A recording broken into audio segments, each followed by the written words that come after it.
2 মে থেকে আসানসোল লোকসভা কেন্দ্রে বাড়ি বাড়ি গিয়ে শুরু হলো অ্যাবসেন্টি ভোটারের ভোট গ্রহণ প্রক্রিয়া। 2 মে থেকে 3 মে পর্যন্ত এই ভোট গ্রহণ চলবে শালানপুর ব্লকে। 85 বছরের ঊর্ধ্বে যেসব ব্যক্তি আছেন যারা বুথে গিয়ে ভোট দিতে পারবেন না, সেই সব ব্যক্তি এবং বিশেষভাবে সক্ষম ব্যক্তিদের বাড়িতে গিয়ে নির্বাচন কমিশনের পক্ষ থেকে এই ভোট গ্রহণ প্রক্রিয়া করা হবে। জানা গেছে, শালানপুর ব্লকে 366 জনের বাড়ি বাড়ি গিয়ে ভোট নেওয়া হবে এবং বাড়ি বাড়ি ভোট গ্রহণের পাশাপাশি আল্লাডি কালী পাথর মাদার টেরিজা আশ্রমে এই বিষয়ে বিশেষ উদ্যোগ গ্রহণ করা হয়। আজ থেকে অ্যাবসেন্টি ভোটারের ভোট গ্রহণের কাজ শুরু হয়ে গেছে। কিভাবে হচ্ছে, কারা এই ভোটটা কাদের কাছ থেকে নেওয়া হচ্ছে একটু বলে দিন। এখানে 2 শ্রেণীর ভোটার রয়েছে, এভিএসসি অ্যান্ড এভিপিডি, যারা সিনিয়র সিটিজেন এবং যাদের অর্থাৎ 85+ বয়স, আর যারা ফিজিক্যালি হ্যান্ডিক্যাপ 40%-এর বেশি যাদের সার্টিফিকেট আছে, তাদেরকে আমরা বাড়ি বাড়ি গিয়ে ভোট নিচ্ছি। কদিন চলবে?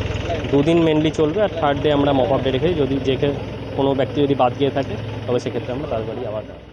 আসানসোল থেকে রাহুল পাসওয়ারের রিপোর্ট, খবর বাংলা।